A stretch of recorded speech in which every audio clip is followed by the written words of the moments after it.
Okay, here we are, Tu B'Av, 15th of Av. Great day. Great day for Shidduchim, great day for Torah. So, Torah gives life to all flesh. Those who need refuah should have a refuah. And who are they?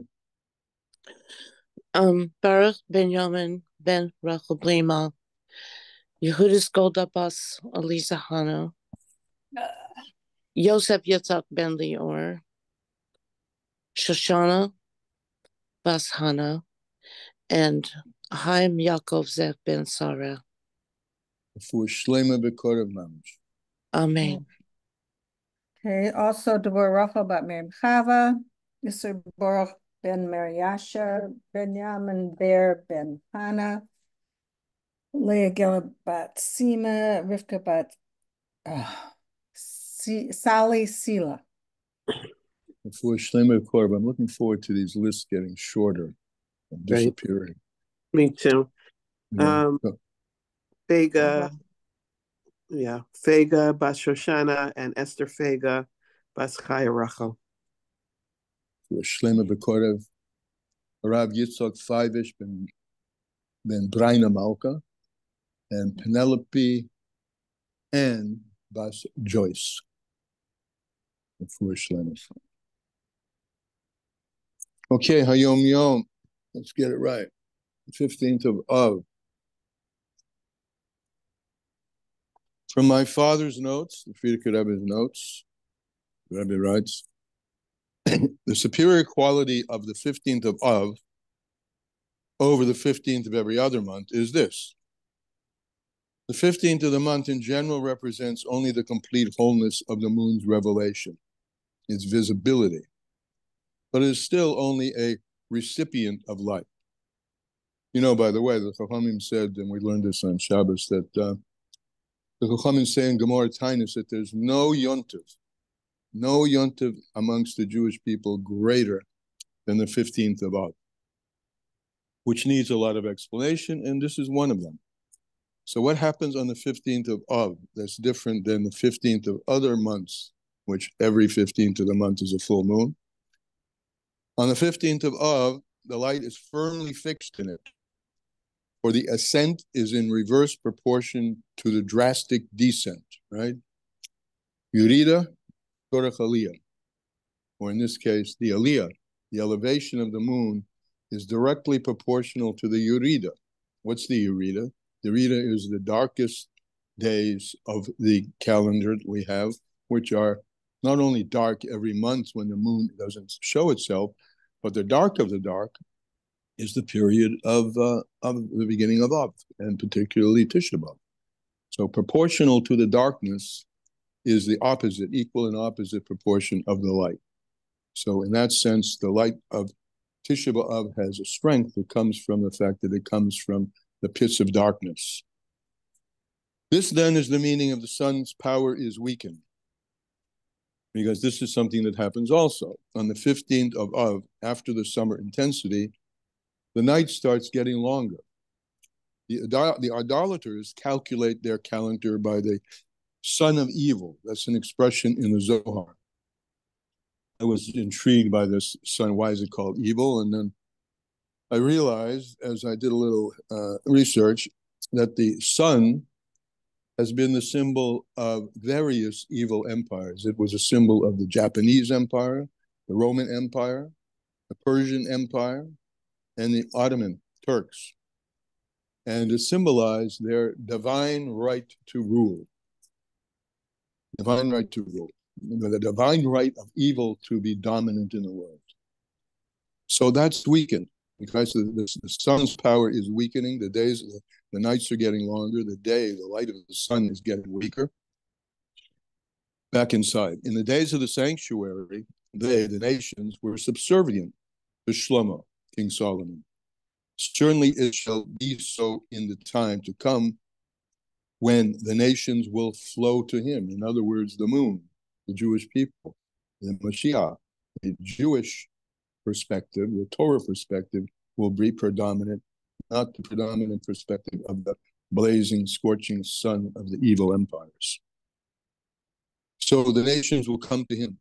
Him here is capitalized, to Hashem, in a state of total bittul, nullification. And the pasuk says, I will remove the spirit of impurity.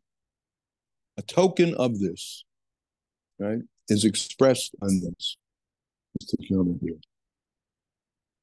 A token of this is expressed on the 15th of Av, when the sun is weakened. Ma'enzeh, something like this, a token of this. So that's where we're holding today, starting last night. Okay, we got the power, the moon power. And we are going now to a section in lessons in Tanya. I'm back home, so I have that here. Page 68 in the small books. This is volume 4, page 68. And in Chayenu, it begins on page 62. Okay, excuse me.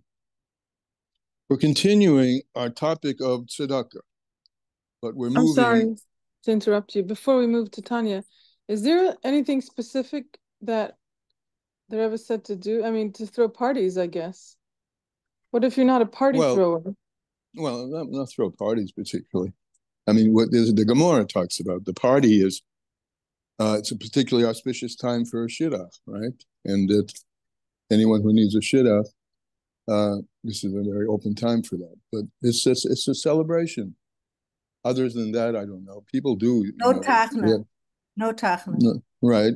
Good. That's another thing from, in the Torah. But I don't know, like worldly, what the world does. I don't know. In Israel, it's become kind of a Blowout. Yeah. A hallmark holiday of love. Yeah. Well, as long as we take that in the context of Torah, Ahavas Torah Yisrael. love. That's Right. Ahavas Yisrael. There's a good one. Beautiful. But I don't have much to say about that else. Okay, page, where are we? 212. Straighten myself out here. Okay. They asked David Shom. There's a pasuk in Shmuel. David made a name. Name a big name. Well, Pirish Bezoya, we're going to ask why. How did he make a name? What did he make a name? What does it mean that he made a name? Well, Pirish Bezoya HaKadosh, it's explained in the Holy Zohar. Mishum Shenemar, because it says, there's a pasuk, also in Shmuel, Vehi David oise mishpat b'tzedakah l'kol amoy. How did he make a name? Because he did mishpat. Remember, we learned tzion b'mishpat tepoda, that's Torah, and tzedakah. So he did mishpat and tzedakah l'kol amoy, with all of his people. Boker Rab Shimon. So Rab Shimon cried, V'omer, Man ovid shma kedisha b'kol yoma. Who could make the holy name every day? Man de yohiv tzedakah lemiskinen. One who gives tzedakah to a poor person. That makes the holy name. So that's interesting, but now what does it mean? What does it mean, the name, that we make the name? And what does it mean that it's made with tzedakah? These are the questions. This is really almost like a mimer. It opens up with two statements which need answer and begins now to explain them. So this will be understood, not directly. We're going to give a preface to understand what this means. And the preface will be in kabbalistic terms. Remember, we talked at the beginning of this Igeres HaKodesh that generally they are in one or a mix of three different categories. One is this, kabbalistic, which we're about to hear, but kabbalistic as it pertains to avoida, that's number 2. And number 3, very nice, loving rebukes that the Alter Rebbe gives to us. So this one particularly starts with the kabbalistic. So to understand this, what it means to make a name and what is the name, this will be understood by a saying of our sages on the pasuk, Ki be'yud ke be'yoh Yud K Hashem Sur Elomin. With the letters Yud and Hey, Hashem formed the worlds. The Hey, with the Hey, he was Nivra Olam Hazeh. He created this world. Yud Nivra Olam Haba, and with the Yud he created the world to come. Kirish, what does this mean? The pleasure, the delight that the shamas of the souls of tzaddikim delight in, the nenin meziva shekhinah, and the pleasure that they have from the ray of the shekhinah, hamer began Eden elyon v'tachton, which shines, radiates in the upper and lower Gan Edens. That pleasure, shemis angim b'hasagoson, is a pleasure, first of all, that they have in their understanding. This is a perceptible, tangible pleasure. It's not something hidden like emunah. This is something that they grasp with the mindful aspect of their soul. Shemes angim b'hasagosam, b'haskoltam, with their understanding and their intellect. Shemaskilim v'yodoim umasigim eza hasoka. They grasp with their mind, with their seichel, and they know, and they masig is usually associated with bina. They grasp some kind of hasaga, some kind of grasping and understanding in the light and the life force which radiates there. Imagine that. It isn't just a visual experience, which we would love to have that visual experience. It wasn't like the experience of flying out of our bodies that we had when we had the experience of Hashem at Har Sinai. This is incorporating it in the levushim of starting with seichel and becoming part of our real embedded nature. That's the experience he's telling us, is the experience that tzaddikim, and in many other places, amakulim tzaddikim, we're all tzaddikim, that we have in Gan Eden. To understand, to masig the flow of the Ein Sof Baruch Hu, not of course the Ein Sof himself, but the flow of the Ein Sof Baruch Hu, in a manner which is revealed to their souls, and not only to the neshama level of the soul, but to the ruach level of the soul, which is created, which is associated with bina. To understand, top of Kuf Zayin, lahavin ulahasig, to understand, to understand and grasp eza hasaga, in some kind of understandable way. Each and every one of us, each and every one of our souls, according to its level. Is important, and according to one's deeds, the deeds that you do down here, and the quality as well as the quantity of Ma'asim Tovim has to do with the quantity and quality of the Or Ein Sof that will be masig to you, that you will grasp and internalize in Olam Haba. L'chein nikra Olam Haba b'shem bina, b'Zohar HaKodesh, and that's why in the Holy Zohar, Olam Haba is called bina, because it's associated with understanding. Now this flow that comes into bina, that comes into understanding, has a source. Just like the flow of the river. The river is called bina. In fact, one of our rebbeim is called Rechabes Anar, the wideness of the river. The river flows on the surface, and that's the intention here. Bina is now part of the surface, meaning the revealed qualities of a person. But it has a source, just like the river has a source in the underground spring, which is hidden. So the source of Bina and the source of understanding and the source of this Gili HaShekhinah that he didn't speak, Sakhalat Shekhinah, but the rays that are shining in Olam Haba has a source. And it's Nimshech Mevichinas Chachma Allah, from the higher level of Chachma. We mentioned a few times, everything has a tripartite structure. There's the Rosh, the head, the Toich, the middle, and the bottom. And so Chachma, everything has that structure. So Chachma Allah refers to the highest level of Chachma, which the highest level of Chachma has a relationship to the ayin, as in the pasuk, Chachma me'ayin timotzeh, that Chachma is drawn from the ayin, the underground spring. So this hashpoah to bina is drawn from Chochmah Elah, shehu makar hahaskola, which is the source of the understanding, the intellect and the hasaga. Nikra Shem bina, which the intellect and the understanding is called bina. Vehu kadmus haseichel. Another name for this higher level Chochmah Elah is called kadmus haseichel, that which precedes intellect. Kaidim, and why does it proceed? What is kaidim shebolachlal gilu hasaga behavana? It's that level of Chochmah which is a source for, but not yet in the level of something which is revealed and understood and absorbed into the faculty of being. Rakadayan hu b'chinas helam behester. It's still concealed.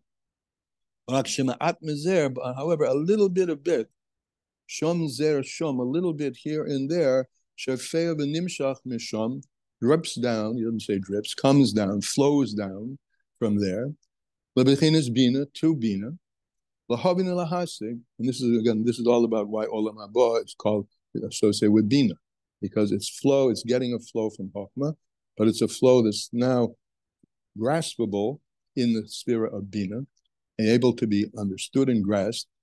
Sechel nelum, the hidden levels of intellect are able now to be grasped. And that's why this Chochmah in general, but particularly the upper level of Chochmah, is called the point in the chamber, a little seminal drop in the womb. The Zohar HaKodesh, as is explained in the Zohar HaKodesh. V'zuhi tamunis hayud. Tamunis yud shel shem havai. This is the shape of the yud. It's like a drop, a dot. However, it has a koitz above, right, which we talked about just before, which points to the ayin, and then you have the middle, which is, so the roish is the koitz up above, the middle is the dot, and this little koitz below is the flow of the middle into the lower, which then goes to bina. So this is the yud of the Shem Habaya Baruch. Benikra Eden, it's called Eden. A law of Nemer, on which it says, Ayin lo yirasa, no eye shall see me, no eye shall see me and live. Benikra Abba Yesod Barata. And it's also called the father, which is the daughter, which is the foundation of the daughter. So the father is Chochmah, the mother is Bina, and the daughter is Shechina, is Malchus. So Pirish, what does this mean? Okay, he's going to give a mushal now for us to understand this in terms of our own physiology. Pirish. Think about letters of speech. I'm speaking now. Then we've spoken about this before in the first part of Tanya. Speech, its proximate source of origin is the 5 articulated powers of the mouth. So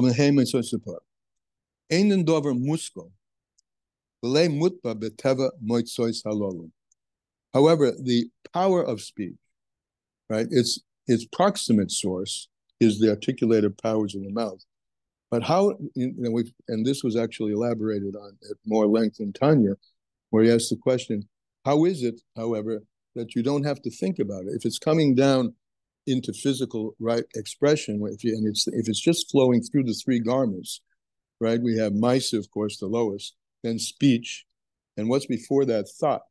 It should be preceded by thought. I don't think about at all about I think about what I'm going to say from a semantic perspective, but I don't think about how I'm going to make my tongue move and my palate resonate with letters. That's not something that one thinks about. It happens seemingly like automatically.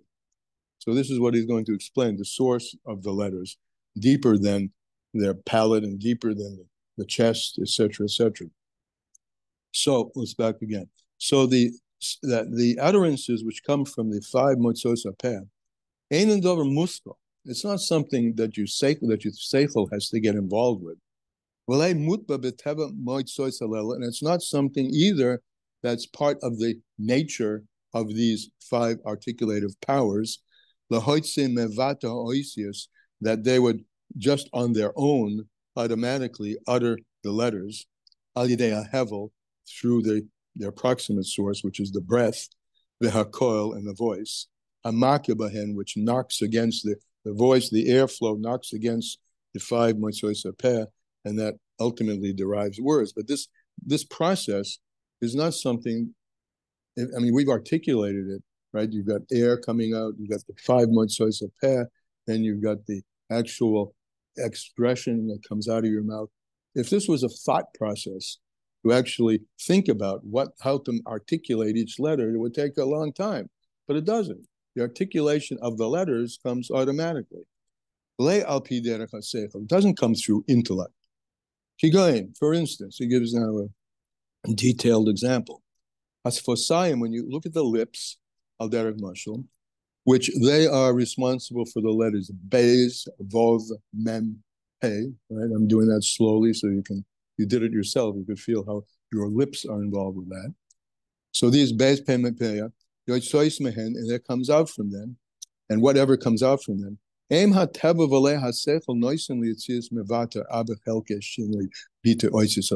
not that you have to think about it. It's not intellect. It's not that something has to occur on a conscious level for you to articulate those letters. And make the changes that are necessary for the various movements of the lips, which are moving behevel echad with one breath, like beis, pei, vov, mem, beis, right? I'm not thinking about that. The koil echad, it comes through four articulated letters from the breath. It have to do with the lips, and then the voice, one voice, apagea behen b'shova, and the voice, that is the voice box, which resonates the sound, striking equally against all of, to make a lips, is that voice box is striking the power of articulation in the same way. Nevertheless, the articulations are very different. Excuse me. Yeah.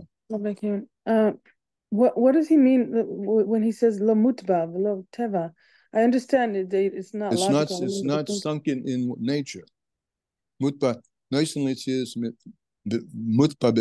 Where's the mutba v'teva? Yotzois mehen ein ha-teva. It's not the nature of intellect to bring them forth.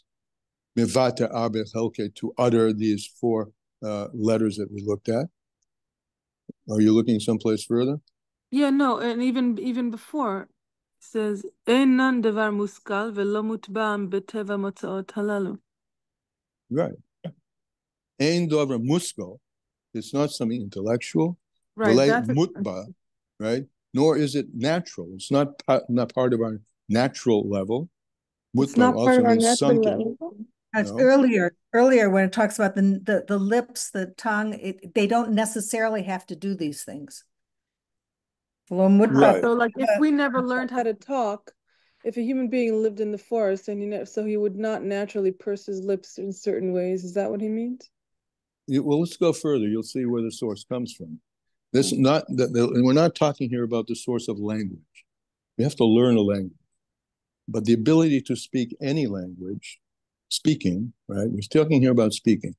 The ability to speak any language, in other words, the actualization of the letters of that language in the mouth, is not something that comes as a result of something that's learned, something that's natural, that's coming from, as he's going to tell us, a deeper source. So this is not about language. Language definitely has to be learned. But any language has to be articulated, right, in order to be expressed in speech. Where does the power of articulation come from? That's what we're talking about. Adarabba, on the contrary, meaning what? You see that you don't have to think about just the articulation of the letters in any language, right? Tough, right? I say that, right? There's with my tongue. I don't think about how to say that language, to make that expression. Now that I know Beis, Halabez Gimel Dal. Knowing the order of the letters, that's something else. That's intellectual. We're talking about the pure power of articulation. Adarabba. That doesn't come from intellect. It's not mutba beteva moitzoy salolo. That's what he said. You have to put those words together, Elishel. It's not part of a nature which is implanted in these articulated powers of the mouth.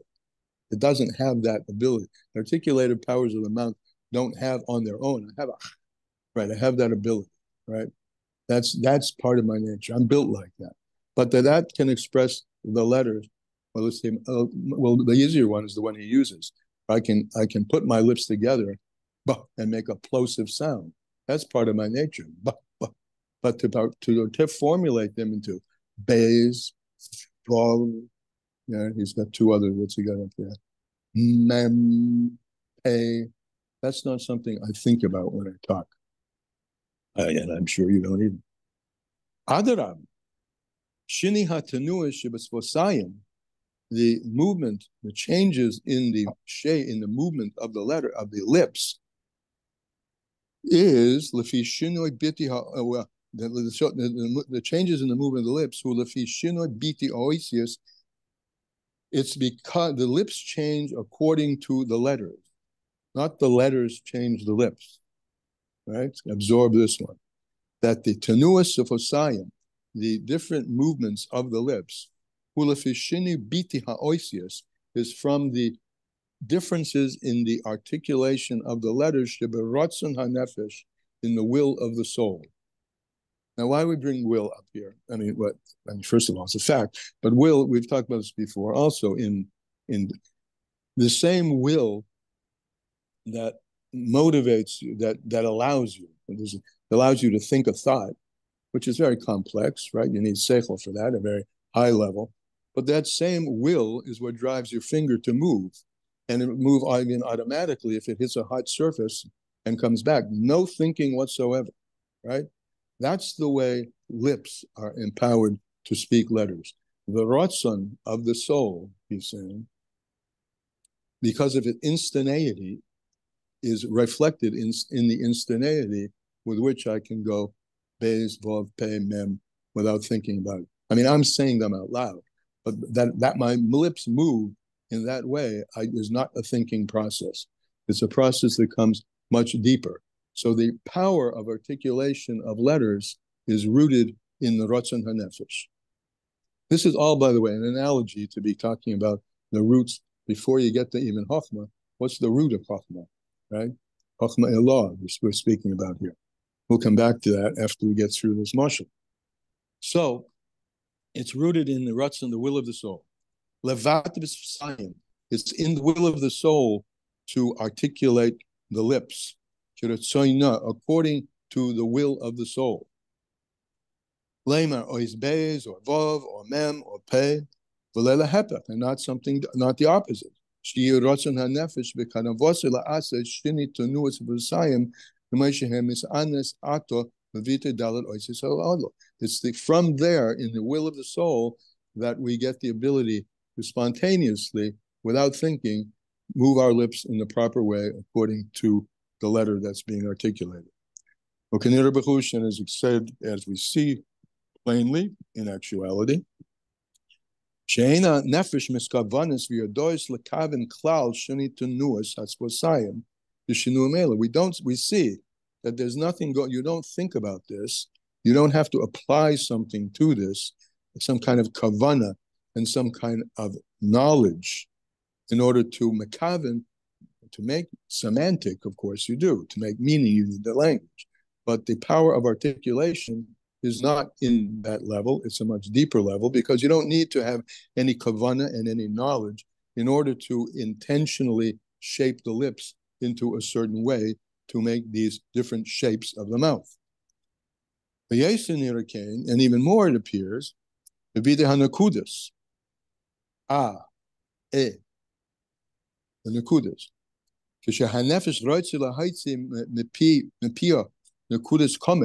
When the soul wants to bring forth the articulation of a patar or a komets,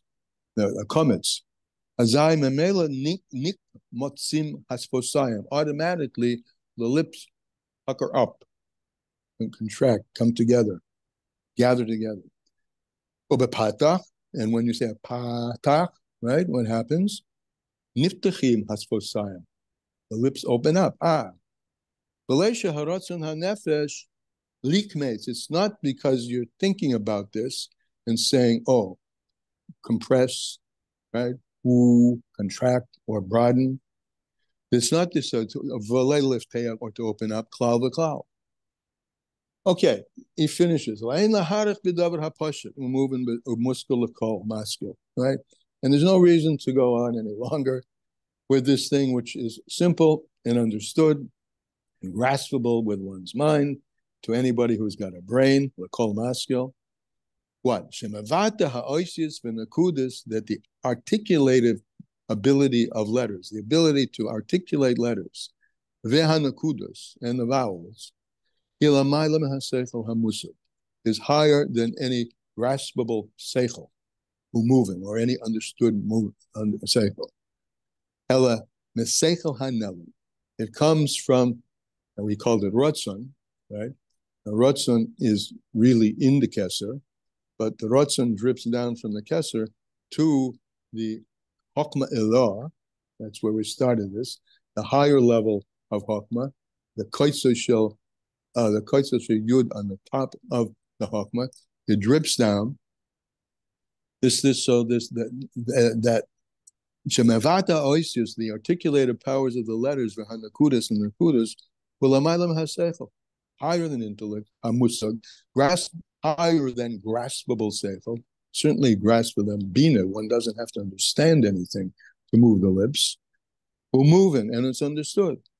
Ela Meseichel HaNelam, that's where we were. It comes from that level which was called hidden Seichel, or Kadnus HaSeichel, that part of Seichel which precedes revealed Seichel, Shebenefesh, which is in the soul, Amidaberes. So we have a speaking soul, Neshama Midaberes. We have part of our soul which is in the nature of the soul, not the intellect, the nature of the soul to articulate speech. That's why we're called the Medaber, right? That's why, interesting thing. I mean, many years ago, I came from a culture where the highest thing is that we could think. I think, was it Descartes? I think, therefore I am. No, I speak, therefore I am.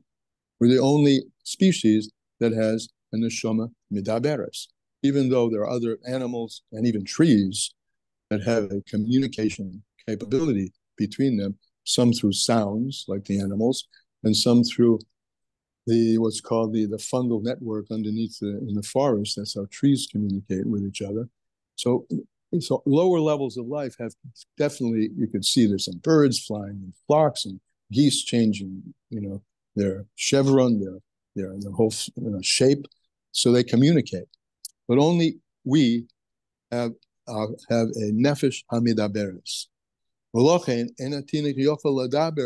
And therefore, a small child can't speak. Forget about language, can't speak, even make letters.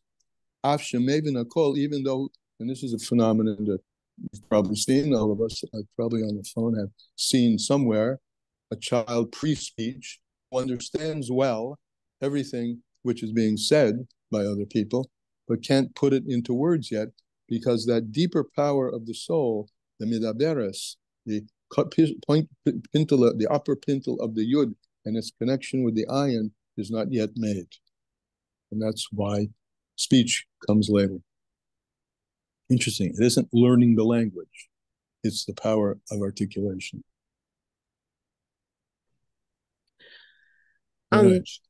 I find it strange that it started out with David making a name for himself through and justice. And now, then it goes into this description of language. Okay, I hear you. You find it strange because we're just at the beginning of the story. He made a name, right? How do you make a name? Is composed of letters, right? So he's going to come back to that. I mean, that's the whole point. But we're going to stay with this for quite a while. The first thing he talks about, he made a name, right? And you could say, what name did he make? Well, the knee-jerk reaction is probably the name Yud-Ke Vav-Ke, or Yud-Ke, But how did he make them? How does a name get made? So let's tell you how a name gets made in the way that we can understand it in ourselves. It comes from kadmus haseichel. So somehow we're going to have to, David HaMelech, in his everything, in his allness, embodied this kadmus haseichel. I don't really know, because I don't remember from year to year, if that's the answer. But we're just at the beginning of trying to understand and get to the answer to the question by first understanding what's a name and what are the letters and where do they come from. We're just beginning. Hand up. Ooh. Hi. Hi. Couple things. One is, it's interesting that when a baby starts to babble, they're using the lip letters. The mama, baba, papa, abba. Yeah. The beginning to get it. Right. And mama and abba, or most languages are based on those sounds. Yeah. Right. And I was sitting with somebody who's a speech therapist. She's talking about someone who comes from another language and trying to get them to tell them to move their tongue differently and how difficult it is. Because we don't think about that. But when you move from one language to another, all of a sudden, the tongue and the sounds have to come from different places.